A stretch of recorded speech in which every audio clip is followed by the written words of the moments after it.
সম্মানিত সদস্য চরমদিন জলবায়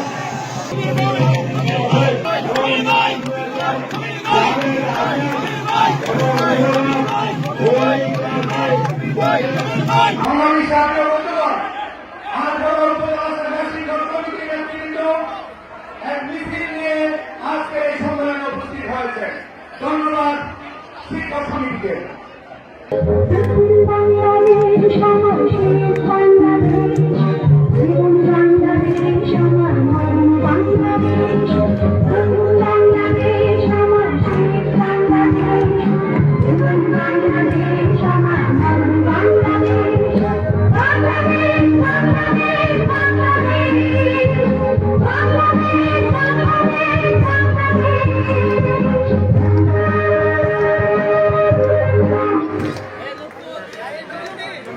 সকল নেতৃত্ব আপনাদেরকে জানাই সংগ্রামী অভিবাদন এবং শুভেচ্ছা এবং সালাম। আসসালামু আলাইকুম। ওয়ালাইকুম সালাম। এই 18 এবং কক্সবাজারে কাজ করতে গিয়ে প্রতিটা পদে পদে বাধার শিকার হয়েছি। আপনারা জানেন বাংলাদেশের আকাশে একটা কালো মেঘ ছিল আওয়ামী লীগ। এই কালো মেঘের সহচর ছিল এই এলাকার কুখ্যাত সন্তান আনিসুল হক।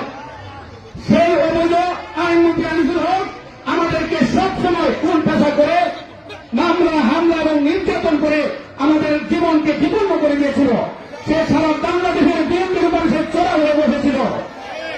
তার দুজনের অত্যাচারে এই থানাতে বা কষ্ট থানাতে কাজ করা বড় কঠিন ছিল। যার অত্যাচারে সারা বাংলাদেশ অতিষ্ঠ ছিল, তার অত্যাচারে আমরা কেমন কষ্ট করেছি আপনারা এর জ্বলন্ত সাক্ষী।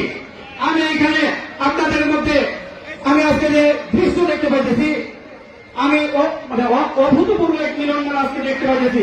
আমার কাছে শুক্রিয়া আদায় করি আমার মা বোনদের সব উপস্থিতি। আমি আমার মা বোনদেরকে সালাম জানাই এবং আপনাদেরকে শুভেচ্ছা জানাই। পাশাপাশি আমার ভাইরা যারা নেতা কর্মীরা কত কষ্ট করেছেন, একটা রাত্র ঘরে ঘুমাতে পারেন নাই। আপনারা বনে বাজারে জমিতে ধান খেতে মশারি পিছিয়ে আপনারা ঘুমিয়েছেন এবং ভাষায় আমার মা বোনেরা কষ্ট করেছে, একাকি নিরাপদহীনভাবে তারা জীবনযাপন করেছেন। এই যে একটা দুঃসময় আমরা অতিক্রম করে সর্বশেষ আল্লাহ রসের সহমতে বাংলার আকাশে ছাত্র জনতা এবং বিএনপির শত শত নেতা কর্মীর শহীদের বিনিময়ে, রক্তের বিনিময়ে, মামলা জেল জুলুমের বিনিময়ে এবং তাদের আত্মত্যাগের বিনিময়ে আজকে গত 5 আগস্ট বাংলাদেশ আবার নতুন করে স্বাধীনতার সূর্য উদিত হয়েছে। তারপরেও স্বাধীনতার সূর্য উদিত হয়েছে। আওয়ামী লীগ তার শেখ হাসিনা তার 300 সংসদ সদস্য সব পালিয়ে গিয়েছেন, কিন্তু অসংখ্য দূষণ আমাদের মাঝে বিরাজমান। তারা বিভিন্ন সময় বিভিন্ন রূপ ধারণ করে তারা এখন আবার বিএনপির উত্তোলন করার চেষ্টা করতেছে। আপনাদেরকে বলবো এই ষড়যন্ত্রকারীদের থেকে আপনারা সাবধান থাকবেন। আমি আমার সংগ্রামী নেতৃবৃন্দ যারা বহু কষ্ট করে ঢাকা থেকে এসেছেন, কুমিল্লা থেকে এসেছেন, ব্রাহ্মণবাড়িয়া জেলা থেকে এসেছেন, সবাইকে আমি শুভেচ্ছা জানাই। দীর্ঘ 17 বছর পর আজকে স্বাধীনভাবে আমরা এই মাঠে সমাবেত হতে পেরেছি। সেজন্য আর আল্লাহ তাআলার কাছে আমরা শুকরিয়া আদায় করছি। সংগ্রামী সাথী ও বন্ধুরা, আওয়ামী সরকার শেখ হাসিনার সরকার এদেশ থেকে পালিয়েছে, কিন্তু তার দূষণরা এখনো বিভিন্ন জায়গায় আছে। আমরা যেই স্বাধীনতা অর্জন করেছি তার বিরুদ্ধে জাতীয় এবং আন্তর্জাতিক পর্যায়ে ষড়যন্ত্র চলছে, সে ব্যাপারে আমাদেরকে লক্ষ্য রাখতে হবে। আজকে আমি বলতে চাই এই আখড়া মাঠে ঐতিহাসিক যে সমাবেশ হয়েছে, আজকের সমাবেশ প্রমাণ করে তাই আমাদের দেশ হচ্ছে খালেদা জিয়ার কাছে প্রমাণ করে আমাদের মাননীয় ভারপ্রাপ্ত চেয়ারম্যান জনাব তারেক রহমানের কাছে এই সমাবেশ প্রমাণ করে এই কসবা আলহাজ কবির আহমদ ভূঁইয়ার কাছে আপনাদের কাছে আমি আহ্বান জানাতে চাই, আপনারা সচেষ্ট থাকবেন, সচেতন থাকবেন। ষড়যন্ত্র চলছে, ষড়যন্ত্র মোকাবেলা করে আগামী দিনে বাংলাদেশ জাতীয়তাবাদী দলের নেতৃত্বে আগামী দিনে একটি সুস্থ নির্বাচনে দেশে হবে।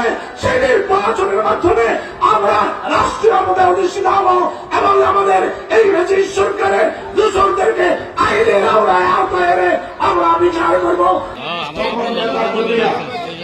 ত্যাগ স্বীকার করে তাদেরকে বাড়ি বাড়িতে আক্রমণ করা হয়েছে, তাদের বাড়ি তছনছ করা হয়েছে, মামলা দেওয়া হয়েছে, এগুলোকে উপেক্ষা করে নেতা কর্মীরা রাজপথে থেকে দলের জন্য কাজ করেছেন। অনেক নেতা কর্মী আছেন ত্যাগ স্বীকার করেছেন, তাদেরকে শ্রদ্ধার সাথে স্মরণ করছি এবং আমাদের থেকে আন্দোলন সংগ্রাম করতে যে অনেকে নিহত আহত হয়েছেন তাদের প্রতি আজকের এই সম্মেলনের মাধ্যমে শ্রদ্ধার সাথে স্মরণ করছি। প্রিয় ভাইয়ের আমার, বক্তব্য আমি বেছে দিব না, এখানে প্রধান অতিথি সেলিম ভাই আছেন, উনি কথা বলবেন। আমি শুধু একটুকু বলবো যে আজকে সম্মেলন হচ্ছে, এই সম্মেলনের পর আপনারা যাতে চিনিয়ে না যান, কারণ এই সম্মেলনের পরও আপনারা দলকে সংগঠিত করার জন্য প্রতিটা গ্রামে, ওয়ার্ডে, প্রত্যেকটা এলাকায় দলকে সংগঠিত করতে হবে।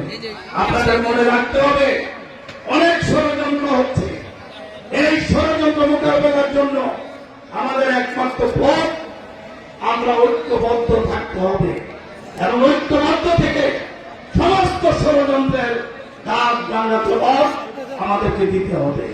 মানুষ ন্যায় বিচার পায়নি, কোর্টগুলি সবগুলি কোর্ট ছিল সেদিন মুজিব কোর্ট, সেই মুজিব কোর্ট থেকে কেউ বিচার পায়নি। সেই জন্য মানুষ আপনার এই থানাগুলি পুড়িয়ে দিয়েছে। আজকে আমি বলবো, এখনো যদি পুলিশ বাহিনী মানুষের প্রতি মানুষ আইন শৃঙ্খলা যদি তারা স্বাভাবিক না রাখে, মানুষ তাদের প্রতি যে ঘৃণাবোধ সেটা থেকে ফিরে দিতে পারবে না মানুষকে। আশা করি তারা মানুষের প্রতি যেভাবে আইন চালানোর দরকার সেভাবে চালাবেন, হয়তো মানুষকে আর হয়রানি করবেন না। আমরা তো তাদের সহযোগিতায় আছি। এই অন্তর্বর্তীকালীন সরকার, যেহেতু এই সরকারের কোন রাজনৈতিক দল নাই, আছে রাজনৈতিক দল, এই সরকারের রাজনৈতিক দল নাই বলে তাদের কে সহযোগিতা করবে? পুলিশ বাহিনী তো তাদের আপনার যে নিজেদের অস্থির অবস্থায় আছেন।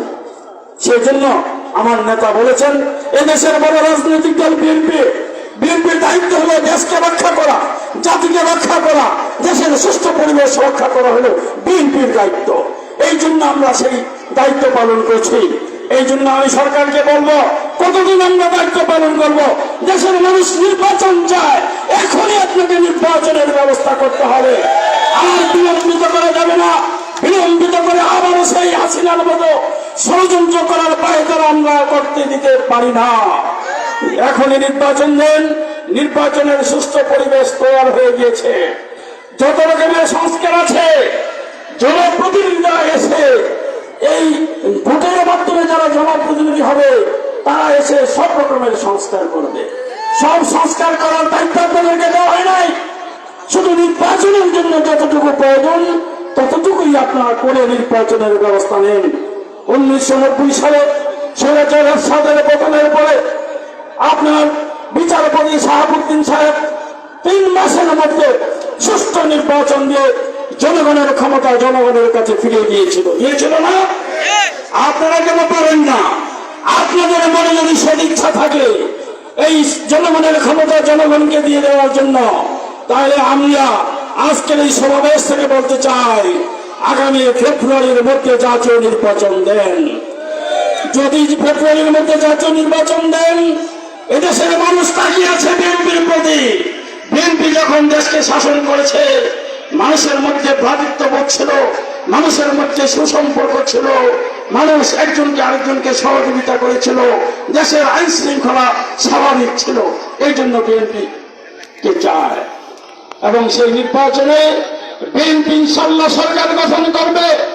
এদেশে আবার উন্নয়ন হবে, জনগণের উন্নয়ন, রাস্তাঘাটের উন্নয়ন, শিক্ষা ব্যবস্থার উন্নয়ন।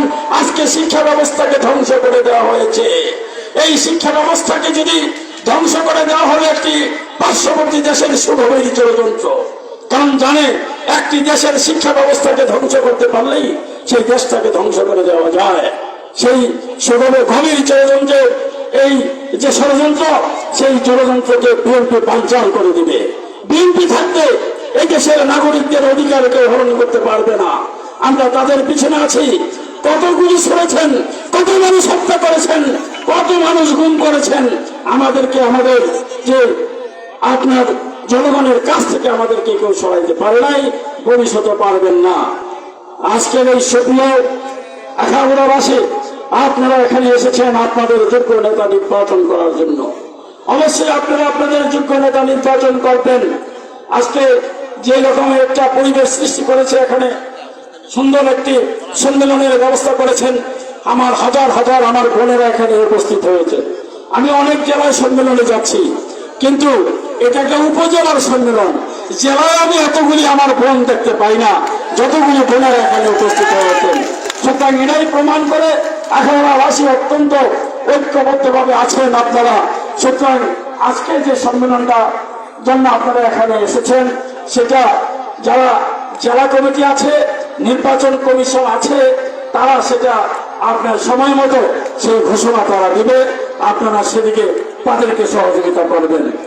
আর আমাদের এখানে যারা উপস্থিত হয়েছে নেতৃবৃন্দ, সময়ের অভাবে অনেকে বক্তব্য রাখতে পারেননি, সেটা আপনারা ক্ষমা সুন্দর দৃষ্টিতে দেখবেন। এত বড় সমাবেশ, আমি রাস্তায় এসেছি, ওই রাস্তায় ব্লক।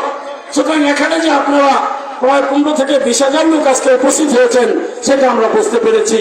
এবং এই খবর আপনার সমস্ত আখাউড়াবাসী এবং ব্রাহ্মণবাড়িয়া জেলার সমস্ত জনগণ জানতে পারবে যে আখাউড়াতে একটা সর্বকালের সর্ববৃহৎ সমাবেশ উপস্থিত হয়েছে। আমি আর সময় না বাড়িয়ে আমার নেতা তারেক রহমানের প্রতি আপনারা, ওনার জন্য আপনারা দোয়া করবেন। উনি যতদিন আছে ততদিন বাংলাদেশে কোনো ষড়যন্ত্র টিকবে না। আমি আগামীতে আপনাদেরকে নিয়ে এই দেশে একটা সুখী সমৃদ্ধশালী রাষ্ট্রে পরিণত করবে দেশটাকে। আপনারা দোয়া করবেন শহীদ প্রেসিডেন্ট জিয়াউর রহমানের জন্য, দোয়া করবেন আমাদের নেত্রী বেগম খালেদা জিয়ার জন্য। আপনারা আজকে এই যে একটা সফল সমাবেশের যারা আয়োজক, তাদের জন্য আপনারা দোয়া করবেন। এই বলে আমি আমার বক্তব্য না বাড়িয়ে সবাইকে ধন্যবাদ জানিয়ে আমি এখানে শেষ করছি। আল্লাহ হাফেজ। বাংলাদেশ জিন্দাবাদ। শহীদ প্রেসিডেন্ট জিয়াউর রহমান অমর হোক। দেশনেত্রী বেগম খালেদা জিয়া জিন্দাবাদ। তারুণ্যের অহংকার আমাদের নেতা তারেক রহমান জিন্দাবাদ, জিন্দাবাদ, জিন্দাবাদ। ধন্যবাদ আমাদের প্রিয় নেতা মোহাম্মদ সেলিম ভাই।